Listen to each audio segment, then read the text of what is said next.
I still remember the day my manager looked at me with tired eyes and said, very softly, "I don't have time for this." His voice wasn't loud. Actually, it was calm. But the way he said it, it felt like a door closing in my face. I stood there holding my small notebook, the one where I had written my idea. A simple idea. An improvement for customer service. Something anyone could understand. Something I believed could make things better for our team. But in that moment, my idea felt tiny, and I felt even smaller. I walked back to my desk slowly, pretending I was fine. But inside, something hurt. You know that feeling when your heart feels heavy, but your face tries to smile? That was me. Every step back to my seat felt like I was walking through water. When I sat down, my coworker Sam whispered, "Did he listen?" I shook my head. "No, he didn't." Sam sighed. "He's stressed these days. Don't take it personally." But I did take it personally. Because when your manager ignores you again and again, it's hard not to. I opened my notebook and looked at the small sketch I had made, a simple customer service flow, with easier steps for clients and faster responses from our team. It wasn't complicated. It wasn't expensive. It was just helpful. But he didn't want to hear it. As I stared at the page, I felt something inside me fall quiet, like a light turning off. That moment became the beginning of a long, emotional journey, one that would change not only the way people saw me at work, but also the way I saw myself. Before everything changed, my life was very simple. Every morning, I woke up at 6:30 a.m. I made a cup of tea, the same brand I grew up drinking with my mother. I packed my small homemade lunch, usually rice, vegetables, and something easy. Nothing special. I took the same bus to work and sat in the same seat by the window. I liked watching the city wake up. It reminded me that everyone around me had their own worries, their own dreams, their own silent battles. My office was on the 5th floor of a glass building. Our company sold customer service software to big clients. Nothing dramatic. Nothing glamorous. Just normal office life. When I walked in every morning, the receptionist always greeted me with a warm smile. "Good morning. How are you today?" And I always answered, "I'm good. Thank you." That small conversation felt comforting, like a tiny routine that never failed. My team was friendly. We weren't best friends, but we worked well together.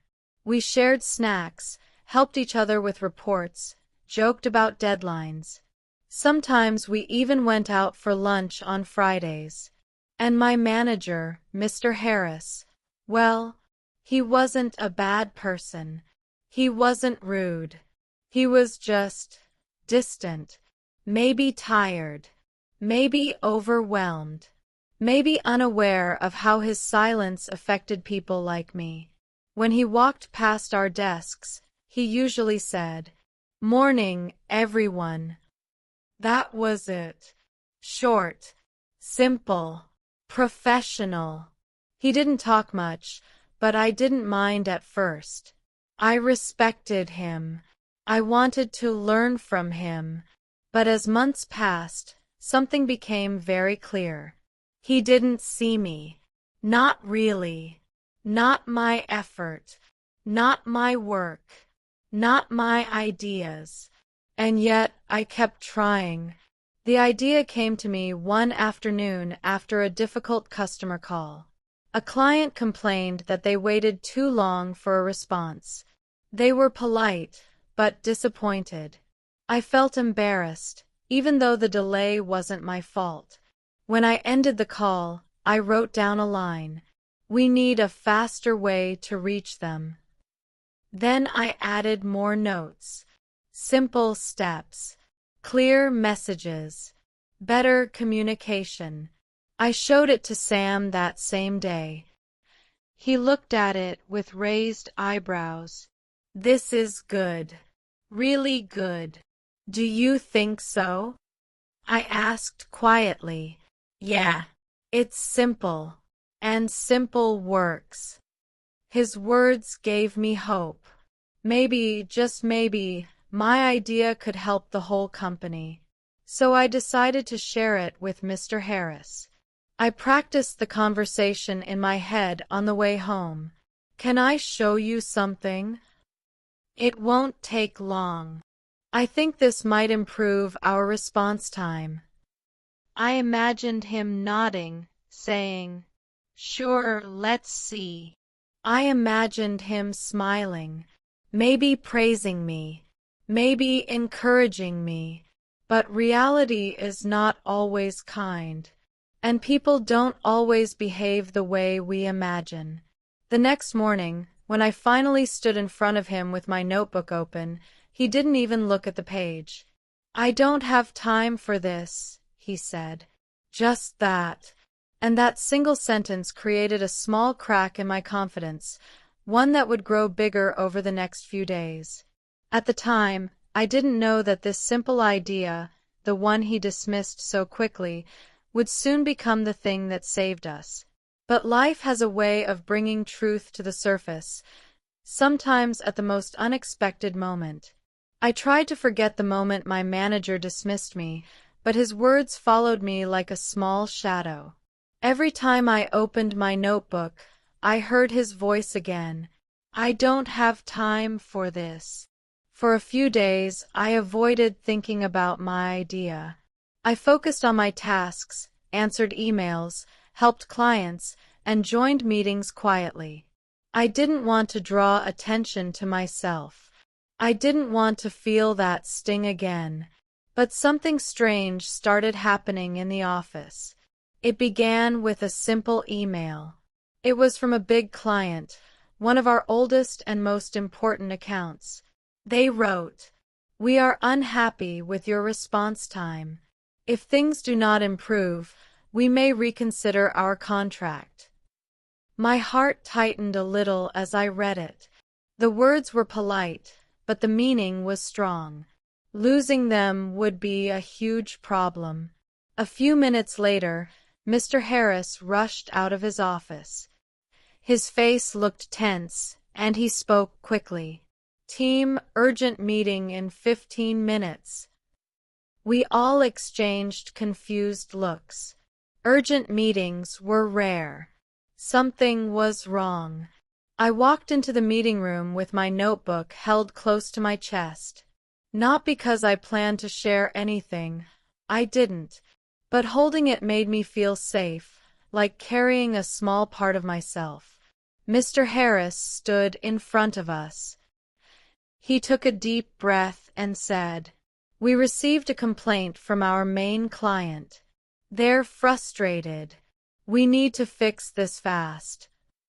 His voice sounded tighter than usual. Even he seemed worried. Sam whispered beside me, "This is serious." I nodded quietly. Mr. Harris continued, "If we can't improve our response time, they might leave us. And if they leave, it will affect the whole company." He rubbed his forehead, clearly stressed.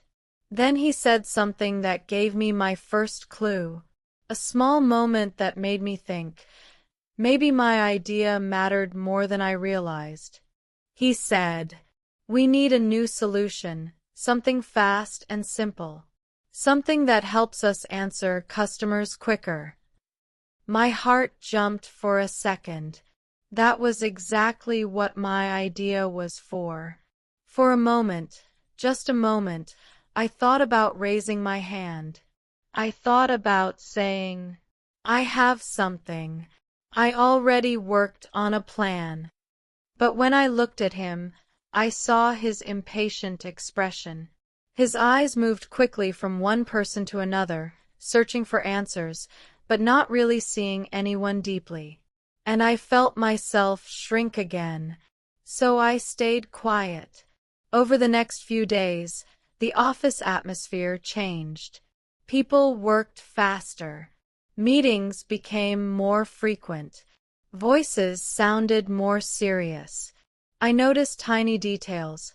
Mr. Harris checking his phone more often, the director visiting our floor twice in 1 week, coworkers whispering during lunch. Everyone felt the pressure. One afternoon, while I was answering emails, I overheard two colleagues talking behind me. "Why are customers so upset lately?" one said. "The service is slow." "They're right," the other replied. My hands paused above the keyboard. Slow. Yes, exactly what my idea was trying to fix. Later that day, I went to the break room to make tea.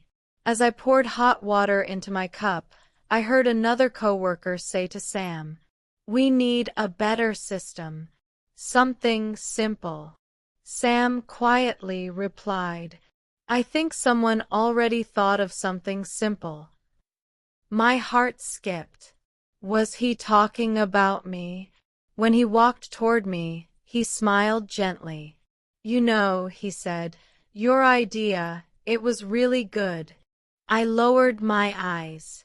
"It doesn't matter anymore." "It does," he insisted softly, "especially now." But I wasn't ready. Not after being dismissed so easily. I said, "He won't listen." Sam looked at me for a moment. His face softened. "You never know. Sometimes people only listen when things become urgent." He walked away, leaving me with his words. I didn't know it yet, but those small signs, the email, the urgent meetings, the whispers, the worried faces, were the beginning of something bigger. A shift was happening. A slow, quiet shift. And something inside me was waking up too. A few days later, I received a call from the same big client. The woman's voice on the phone sounded polite but firm. "Hello, this is Emily from Creston Group. May I ask, why is your response slower this month?" I swallowed. I wanted to say, "We are trying our best. We are understaffed." My manager ignored my idea. But of course, I didn't say any of that. Instead, I replied calmly, "I'm very sorry about the delay. We are working on improving our process." She sighed gently. "I hope so. We really value your service, but we need faster communication." Something inside my chest tightened. I apologized again and promised improvement. When I hung up, my hands felt cold. That call stayed in my mind all day. I kept hearing her tone, not angry, not rude, just disappointed. It made me think. If a client could speak honestly about their needs, why couldn't I? Why couldn't I speak honestly to my own manager? Maybe the problem wasn't only his silence. Maybe part of the problem was my silence too. That thought stayed with me like a small light inside a dark room. On the bus ride home, I stared at my reflection in the bus window. I looked tired, yes, but I also saw something else, something I hadn't seen before. I saw a small spark of courage. Maybe my manager didn't hear me the first time, but that didn't mean he would never hear me. And maybe my idea mattered more than I believed. I didn't know what would happen next, but I felt something changing inside me. A gentle push, a soft whisper saying, "Try again." That was the first real clue. Not that the company needed help, but that I needed to stop giving up on myself so easily. The following week felt heavier than usual. Everywhere I looked, people seemed stressed. Even the sound of keyboards felt faster, louder, sharper. Work had become a race we were losing. On Wednesday morning, something unexpected happened. Our director, Ms. Lee, walked into our office area with a firm but calm expression. She never visited without a reason. So when I saw her standing beside Mr. Harris, I knew something serious was happening. She cleared her throat. "Everyone, we need to talk about the Creston account." The room went silent. Her tone wasn't angry, but it had weight, the kind that made your stomach drop a little.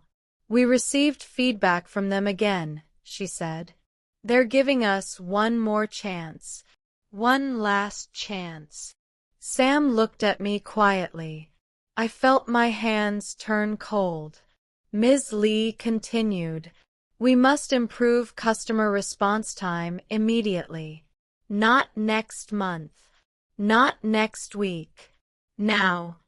She paused, then added, "I want each of you to bring solutions. Any ideas, even small ones. Nothing is too simple." My heart started beating faster. Simple. Nothing is too simple. That was exactly what I had said to myself when I wrote my idea.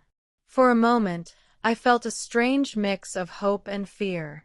Mr. Harris stood beside her, arms crossed, eyes down. He looked exhausted. I wondered if he felt responsible for not acting sooner. I wondered if he regretted ignoring me. But then, another thought entered my mind. Maybe he didn't even remember. After the meeting, people rushed back to their desks. Everyone began typing, discussing, scribbling ideas. I returned to my seat, opened my notebook, and stared at the page with my original plan. It looked the same as before. Simple lines, arrows, boxes, short sentences. But it felt different now, because it wasn't just an idea anymore. It was an opportunity. My breath felt unsteady as I whispered to myself, "Should I try again?" I didn't know the answer, but what happened next made the decision for me. At around 3 p.m., our office received another message from Creston. Their manager requested an emergency online meeting for the next day. We all knew what that meant. They were close to leaving. Mr. Harris paced in front of his desk. His voice trembled slightly when he said to Sam, "We need something strong.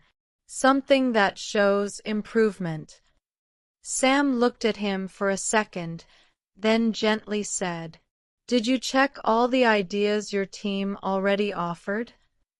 Mr. Harris sighed. "Not yet. I wasn't focused." I don't know why, but hearing him admit that hurt and comforted me at the same time. Then Sam nodded toward me. My heart jumped. Mr. Harris followed his gaze. His eyes met mine. For a few seconds, neither of us said anything. The world felt quiet.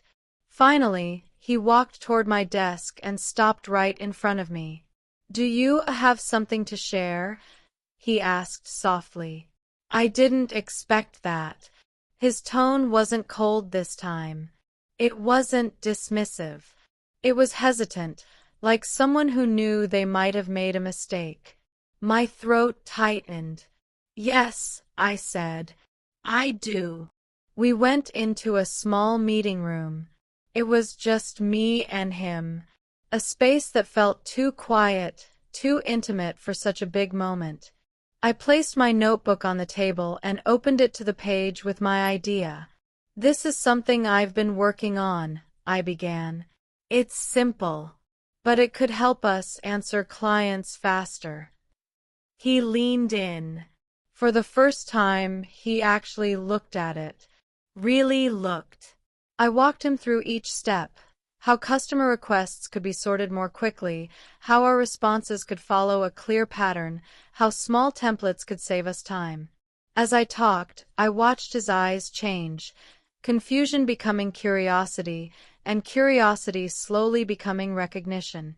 When I finished, I whispered, "I tried to show you this last week." He closed his eyes briefly. Then he said something that surprised me more than anything else that day. "I remember. And I'm sorry I didn't listen." My breath caught. Apologies from managers are rare. Real apologies are even rarer. His voice was soft, almost careful. "I've been under pressure," he continued. "But that's not an excuse. I should have given you time." Hearing that felt strange, like someone had opened a window in a room I'd been trapped in for months.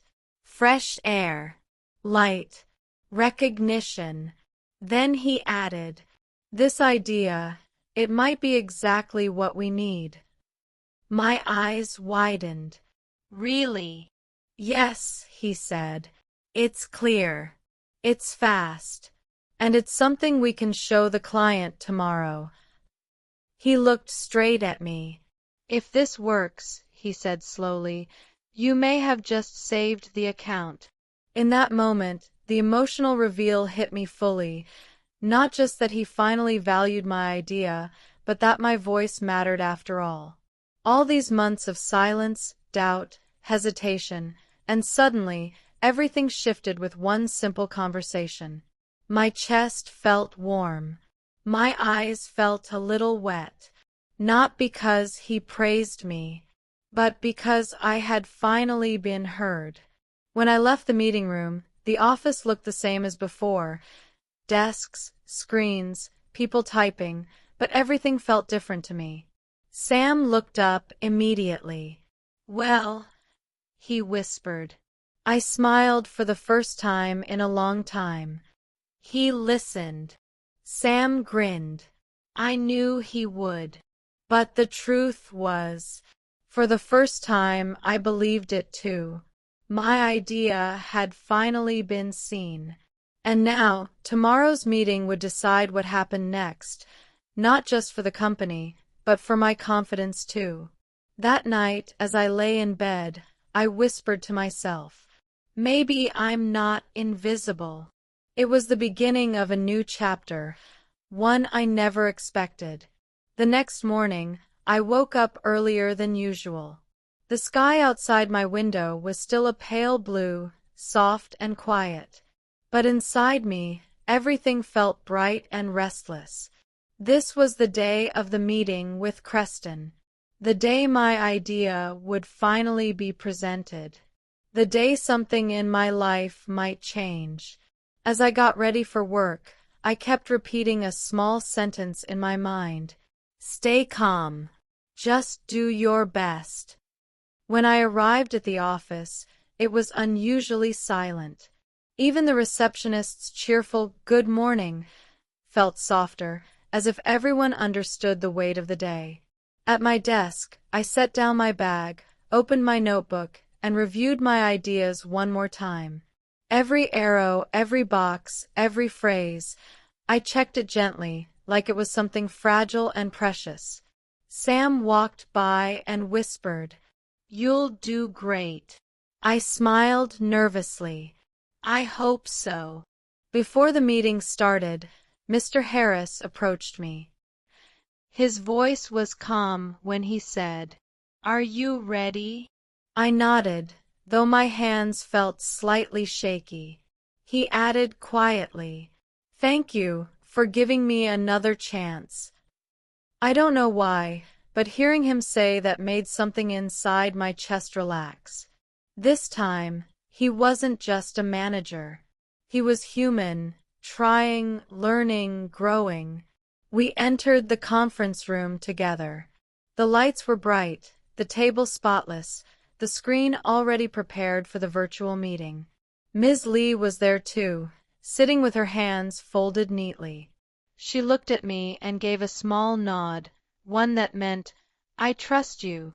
The meeting started with a soft notification sound as the client joined. A woman's voice came through the speakers. Good morning, everyone. It was Emily, the same woman I had spoken to on the phone. Mr. Harris greeted her politely. Good morning, Emily. Thank you for making time. Her tone remained calm but serious. We're hoping to hear how your team plans to improve response time. It's becoming a critical issue. I felt my heartbeat echo in my ears. This was the moment. Mr. Harris cleared his throat. Actually, he said, one of our team members has developed a new approach. We'd like to share it with you. For a second, I froze. Me?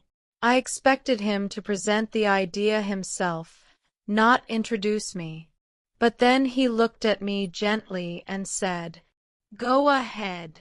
I inhaled slowly. Then I spoke. Good morning, Emily. I began. Thank you for giving us this opportunity. My voice felt soft, but steady, like a small river flowing smoothly.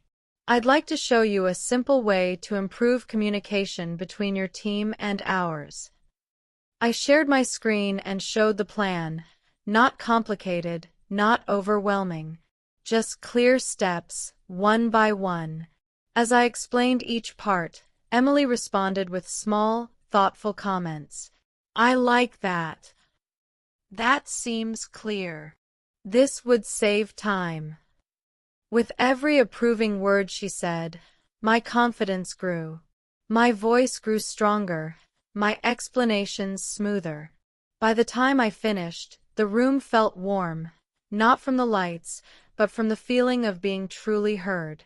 Emily paused for a moment, then said, This is exactly what we needed. My eyes widened. She continued, It's simple, easy to follow, and practical. If you can implement this immediately, we're willing to continue our contract. I felt something inside me open, like a door to a room full of sunlight. When the call ended, the room was silent. Then Ms. Lee smiled. Excellent job, she said, her tone full of warmth. Mr. Harris turned to me. The look on his face was different from any expression he had shown before. Not tired, not distant, not stressed. It was gratitude. You saved us today, he said softly. Truly. His words moved something inside me, something that had been ignored, pushed down, underestimated for months. For the first time, I felt seen. Not just as a quiet employee in the corner, but as someone capable, someone valuable. Sam was the first to meet me when I stepped out of the meeting room. Well, he asked, though the smile on his face already showed he knew the answer. I laughed softly. It went well. He nudged my shoulder lightly. I told you. Simple works. We both laughed. The kind of laugh that comes after holding your breath too long. Later, during lunch, I sat alone for a moment to reflect. I thought about everything. The months of being ignored, the small clues, the fear of speaking up, the moment of courage, the emotional reveal in the meeting room. And then the realization came. Something inside me had changed forever. It wasn't about praise. It wasn't even about the company. It was about my voice. My idea mattered. My thoughts mattered. I mattered. I whispered quietly to myself, You did it. It felt strange to say it. Quietly bold. Gently brave. When I returned to my desk, I found an email from Mr. Harris. The subject line was simple. Thank you. Inside, he wrote, Your idea made a real difference today. I apologize again for not listening sooner. I hope you will continue sharing your thoughts with us. I stared at the screen for a long moment, not because the message was long, it wasn't, but because it carried something I had been missing for so long. Respect. And respect, when you finally receive it after feeling invisible, feels like rain after a long drought. A soft healing. A gentle beginning. The following day, the atmosphere in the office felt completely different. It was lighter, warmer, like someone had opened the windows after a long winter. People whispered less and smiled more.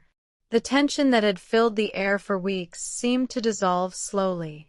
And something surprising began happening. People started looking at me differently. Not in a dramatic, heroic way. Just small, gentle differences. A coworker passed my desk and said, "Hey, great job yesterday." Another said, "I heard the client liked your idea." "That's amazing." Someone even placed a small chocolate bar on my desk with a note. "You saved the day." I didn't know who left it, but it made me smile in a shy way. I didn't expect any of this. I never wanted attention. I only wanted to help, to be heard. As the morning went on, people naturally gathered in the break room, talking about the renewed contract. I stood quietly in the corner, making tea, when I heard someone say, "I'm glad we didn't lose them." Same. That would have been a disaster. It was close. Good thing we finally acted. Finally acted. Those words stung just a little. Because deep down, I knew the company had a chance to fix the problem earlier. If someone had listened sooner. If my idea hadn't been dismissed. But I tried not to think about that. I wanted to focus on the positive, the lesson, the growth, the gentle shift that had started. Around noon, Ms. Lee called for a team meeting. We gathered in the conference room, some still holding their coffee cups. She stood in front, her posture straight but her expression warm. "First," she said, "I want to thank everyone for their hard work during the last few weeks.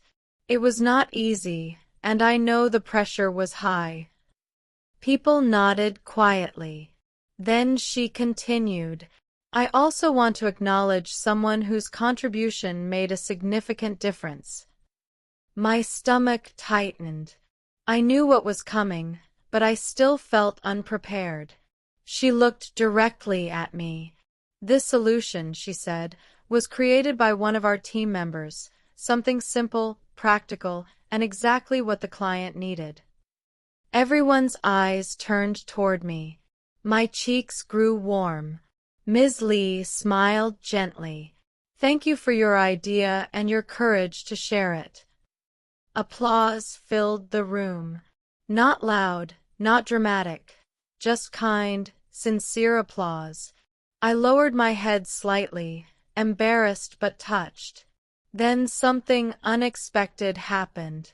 She added, "I also want to remind everyone, especially our managers, that good ideas can come from anyone.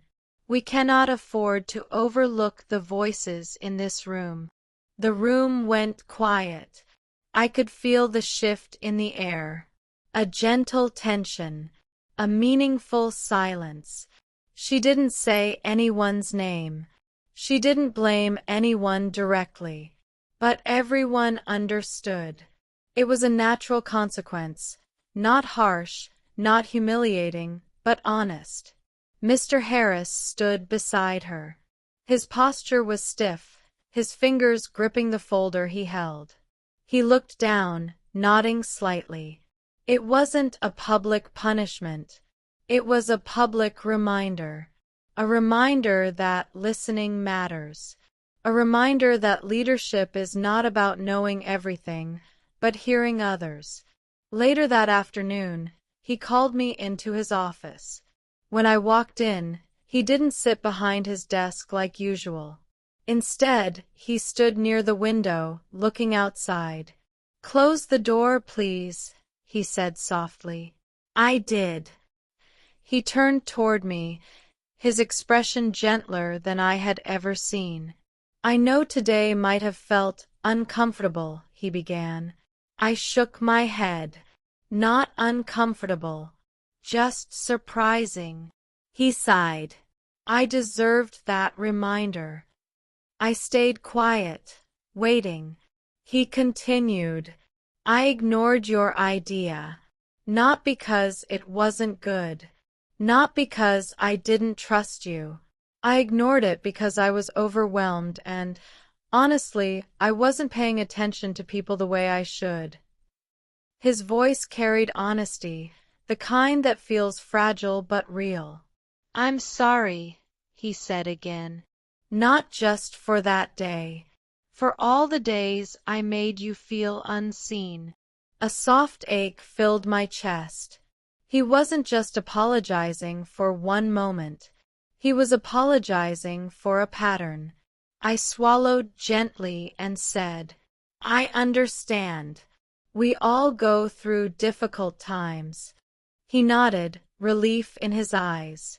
Then he added, I want to do better. And I want you to know that your ideas are welcome. Always. I smiled, a genuine smile. Thank you, I said. That means a lot. For a moment, we stood in silence. A peaceful silence, the kind that happens when something broken starts to heal. When I returned to my desk, Sam leaned over and whispered, So, another apology. I laughed softly. Yes, and it felt honest. He smiled. That's good. I like when people grow. I nodded. So do I. That evening, a few co-workers invited me to a small celebration at a cafe nearby. We want to toast the hero of the week, they joked. I blushed and said, I'm not a hero. I just shared an idea. One of them replied with a warm smile. Sometimes, that's exactly what a hero does. We spent an hour drinking tea, laughing, and talking about normal things. Weekend plans, favorite foods, silly office stories. Nothing grand. Nothing dramatic. But it felt special. It felt like belonging. It wasn't fame. It wasn't a promotion. It wasn't a spotlight. It was respect. New respect. Gentle respect. People greeted me differently, listened to me differently, trusted me differently, and I realized something important. When you finally speak up, even in a soft voice, people hear you in a new way. The public consequence wasn't about anyone being punished. It was about everyone learning. Managers learned. Co-workers learned. And I learned too. I learned that my silence had also held me back. And I learned that courage can start very small, with a notebook, an idea, a whisper. Over the next few weeks, life at the office settled into a calm rhythm again. Not the old rhythm. Not the one filled with silent stress and ignored ideas. This rhythm felt new, gentle, and open. People talked more. Managers listened more. And I worked with a quiet confidence I had never felt before. I didn't become loud or bold. That wasn't my nature. But something inside me stood a little taller every day. Sometimes growth isn't a big moment. Sometimes it's the way your hands stop shaking when you speak. Sometimes it's the way you meet someone's eyes instead of looking down. Sometimes it's a feeling inside your chest that says, I deserve to be here. One morning, just before lunch, Mr. Harris came to my desk with a folder in his hands. He said, Do you have a moment? I nodded and followed him to a small meeting room. He closed the door gently and turned toward me. I want to discuss something with you, he said. His tone was lighter than usual, even a little hopeful. I waited quietly. We're starting a new customer service improvement project, he explained. It's a company-wide initiative, and I'd like you to be part of the core team.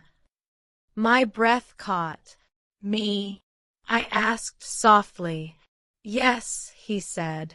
Your idea showed that you understand what customers need and what we need. I believe your voice will be important. For a second, I didn't know what to say. A few months ago, I couldn't even get him to look at my notebook. Now he wanted me on a key project? I felt something warm spread inside my chest. I'd be honored, I said quietly. He smiled, a real warm smile, not the quick professional one he usually gave. I'm glad, he replied. You deserve this. Those words stayed with me for the rest of the day. You deserve this. It felt strange, beautiful, healing. As days passed, people started involving me in more discussions. Co-workers asked, "What do you think about this? Does this flow make sense? Can you check if this communication sounds clear?" They trusted me, not because I was perfect, but because they had seen what I could contribute. One afternoon, during a team meeting, a new colleague suggested a complicated idea that didn't really fit the problem. Before I could say anything, Sam leaned forward and said gently, "I think we should ask her. She understands the simple approach that worked before." Everyone turned to me, not with pressure, but with openness. I spoke quietly, explaining a clearer, easier alternative. People nodded. One person even said, "That's smart." Another added, "Simple always wins." I felt my cheeks warm, but in a good way. It was healing, not a dramatic scene, not a sudden transformation. Just small moments of respect, again and again. What surprised me most was how much Mr. Harris changed. He started holding weekly check-ins with each team member. He listened carefully. He asked real questions like, "How are you handling your tasks? What do you think we should improve? Do you need support?" And he always said, "Take your time. I want to hear you." The first time he said that to me, something inside me softened completely. Not because he was perfect now, no one is, but because he was trying. Trying is a kind of healing too. One afternoon, during a break, he approached me and said, "You know, I used to think leadership meant making fast decisions, but now I understand something important. Sometimes leadership means slowing down and listening." His voice was calm, thoughtful. I nodded and replied softly, "I'm glad things changed." He smiled. "So am I." A few weeks later, the company sent out an internal newsletter. I wasn't expecting anything special, so when I opened the email during lunch, I felt my heart stop for a moment. There it was. Employee Spotlight. Recognizing innovative thinking in our customer service team. And under the headline, my name. I blinked, reading the paragraph slowly. It talked about how my simple, practical idea helped strengthen our relationship with a major client.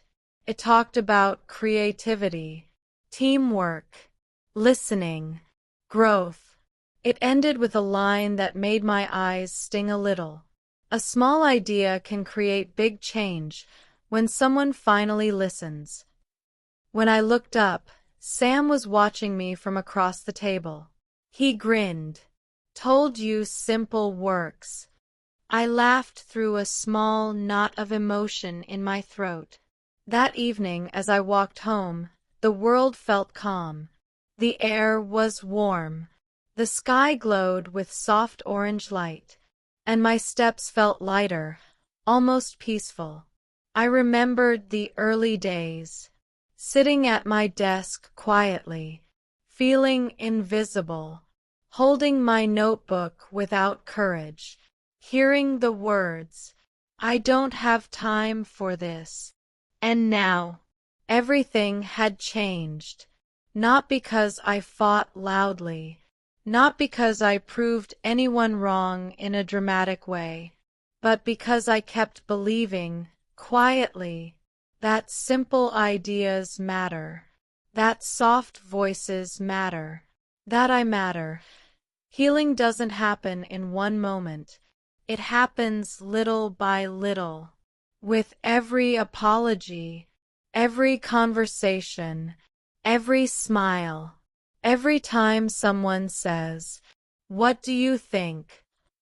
By the time I reached home, I felt something I hadn't felt in a very long time. Pride. But a gentle kind. A warm kind. The kind that doesn't shout but whispers. You grew.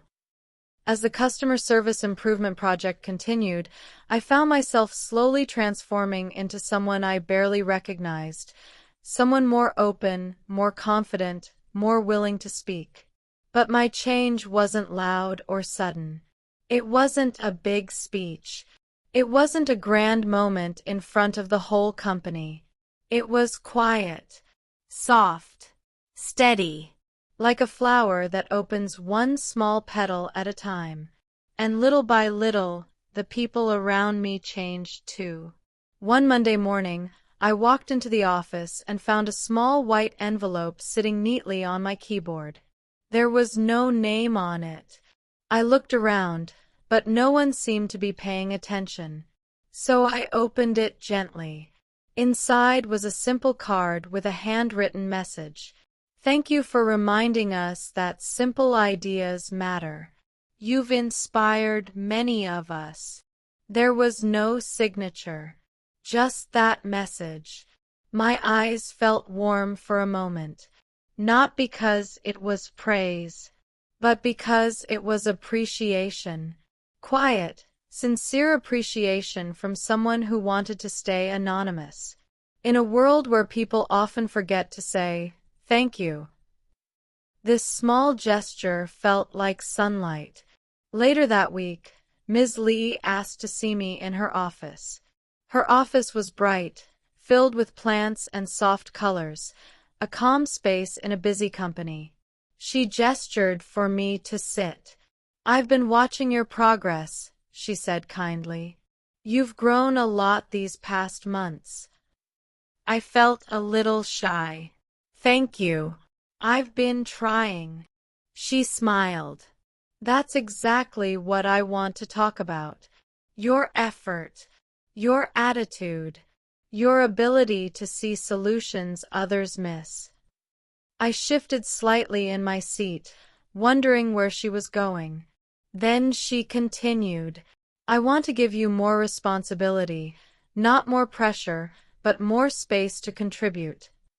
My breath stopped for a moment. "You mean—" I began. She nodded. "I'd like you to become a junior project coordinator for the customer service department. You'll work closely with the management team." My eyes widened. A promotion. A real step forward. Something I had never imagined for myself. For me. I whispered. "Yes," she said warmly. "You earned it." For a moment, I couldn't speak. My throat felt tight in a gentle, emotional way. Ms. Lee noticed and softened her voice. "You showed us that leadership isn't always loud. Sometimes it's quiet, thoughtful, observant. We need people like you." Her words went straight to my heart. I nodded slowly. "I would love to accept." She smiled. "I'm glad." As I left her office, I held the door handle for a moment, taking a silent breath. From someone who once felt invisible to someone being trusted with leadership, it was more emotional than I expected. When I returned to my desk, Sam noticed right away. "You're glowing," he said teasingly. "What happened?" I tried to answer calmly, but my voice carried a smile on its own. "I got a new role," I said. "A promotion." His eyes widened and then softened with genuine happiness. "That's incredible," he said. "I'm really proud of you." A few co-workers overheard and came over to congratulate me. Their voices were warm. Their smiles were real.